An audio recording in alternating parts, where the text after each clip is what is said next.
Praise the lord. అందరికీ యేసయ్య నామములో శుభములు. ఈరోజు ఒక చిన్న అంశం మీద నేను ప్రస్తావించబోతున్నాను. జీవమా మరణమా అనే అంశం మీద నేను చిన్నగా కొద్ది సెకండ్లు మాత్రమే ఉంటుంది. యేషయ గ్రంథం 55వ అధ్యాయము 2వ వచనం. ఆహారం కాని దాని కొరకు మీరేలా రూకలిచ్చెదరు, సంతుష్టి కలుగజేయదాని కొరకు మీ కష్టార్జితమును ఎందుకు వ్యయపరచెదరు. చూడండి, ఈరోజు మనం తింటున్న ఆహారం మనల్ని బ్రతికిస్తుందా, లేక నెమ్మదిగా మరణం వైపు తీసుకెళ్తుందా? మనుషులు సృష్టించిన ఈ గుట్కాలు, మత్తు పానీయాలు, కూల్ డ్రింక్స్లు, పిజ్జాలు, బర్గర్లు, పొగాకు సంబంధించినది చూడటానికి ఇవన్నీ బాగుండొచ్చు, కానీ ఇవి మన ప్రాణాలను తీసే విషపూరితమైనవి.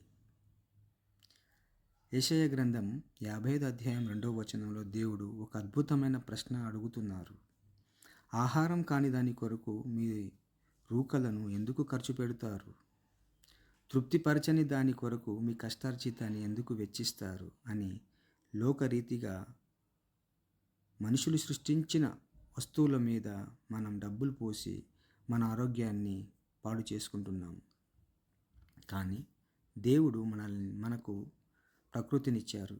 ఆయన సృష్టించిన ఫలాలు, ఆకుకూరలు, స్వచ్ఛమైన నీరు, ఇవి మనకు ఆరోగ్యాన్ని, ఆయుష్ను ఇస్తాయి.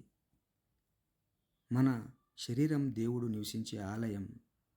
దాన్ని మనం పరిశుద్ధంగా, ఆరోగ్యంగా ఉంచుకోవాలి. అందరికీ ఒక చిన్న రిక్వెస్ట్ ఏంటిదంటే, ఈరోజు నిర్ణయం తీసుకోండి. మనుషులు సృష్టించిన మృత్యువును కాకుండా దేవుడు సృష్టించిన జీవాన్ని ఎంచుకోండి. దేవుడిచ్చిన ఆహారంతో మీ ఆయుష్ని పెంచుకోండి. దేవుడు మిమ్మల్ని దీవించునుగాక. ఆమేన్. Your brother prayers.